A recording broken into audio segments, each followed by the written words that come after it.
The man in the spotlight, for a good reason or not, he's always in the spotlight. But in terms of the long-term project, Jose Mourinho and Manchester United, at what stage is he right now for you, Mike?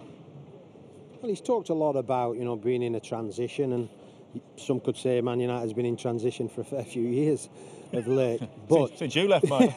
but he's, he is making a mark. He is trying to reorganise things. He's trying to do things in the manner he knows, and I'm sure he'll reinvest and he'll want more players to come in. And there's a lot of talk of players going out. So, he's got a lot on his plate this summer. But, I think there'll be certain answered questions that have been coming his way of late and through a performance like that. So, he needs to just get his head down and do the correct things more often than not.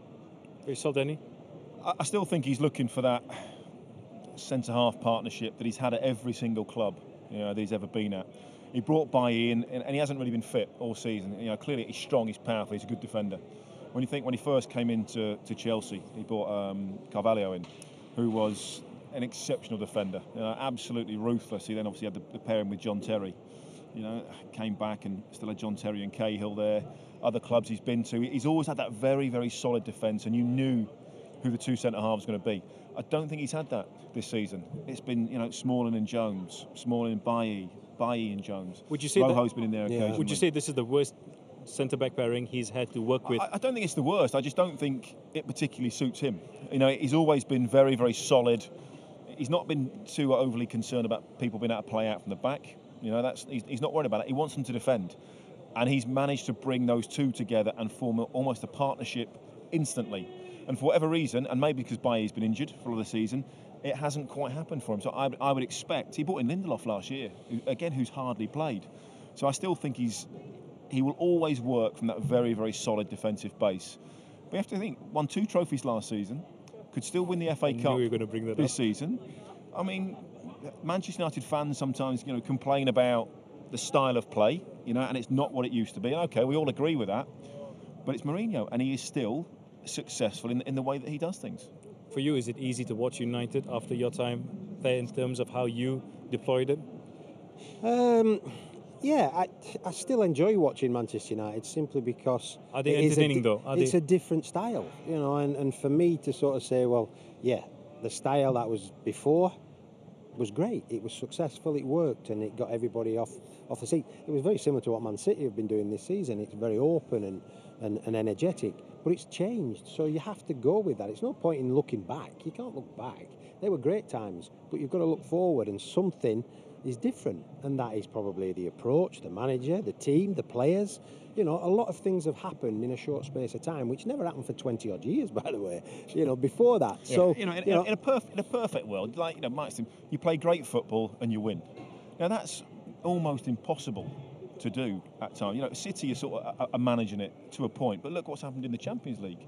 To them, they might be out this week in an early stage for them, which will be, but they'll win the league. I mean, in the perfect world, yes, you want to play great, free-flow and attacking football, win 5-4 every week, but ultimately it's about winning. There's a league table for a reason.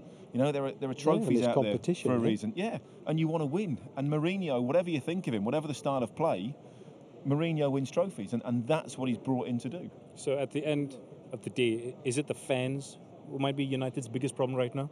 With all the noise? No, I wouldn't say that. I think the fans were always there for Manchester United. I think they showed a bit of something here today. They came and they were expecting more than what they got in the first 45 minutes, but at the second half... The problem with United fans is they've been spoiled, haven't they? Yeah, of course. They had 25, 26 years of just having great football, winning trophies, being brilliant, reinventing it, new coaches, new players all the time, keep turning it over. And then that's just sort of hit a little bit of a buffer. But the fans, you asked me the question about the fans. The fans are there. The fans will always turn up because they're Manchester United.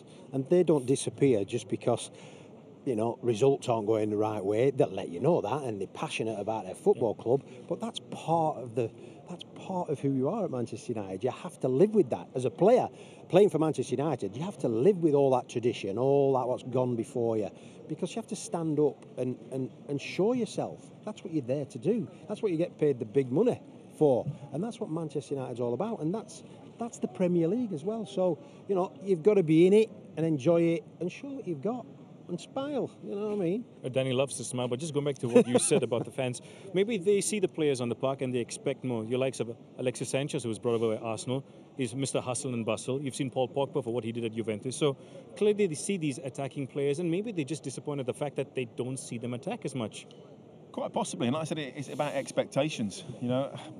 But when you've got Jose Mourinho as a player, there's not a single club he's been at where he's gone, right, okay, let's go and play open, expansive football. Not happening. Everywhere he's been, you know, he curbed Hazard. You know, when he had Robben and Duff when he first went to Chelsea, then had Joe Cole. And he transformed a lot of these players, and he made them sort of far better defenders, more tactically aware, and they won medals, and they won titles, and they won, you know, Champions Leagues and Inter Milan off the back of it. So his style is just different to others. It's only because Pep's come along and played this amazing, unbelievable, free-flowing football, and he's managed to win this season, that I think people are sort of starting to go, oh, actually, maybe we don't quite like it as much anymore. You mentioned Pep Guardiola. Time to hear from the man.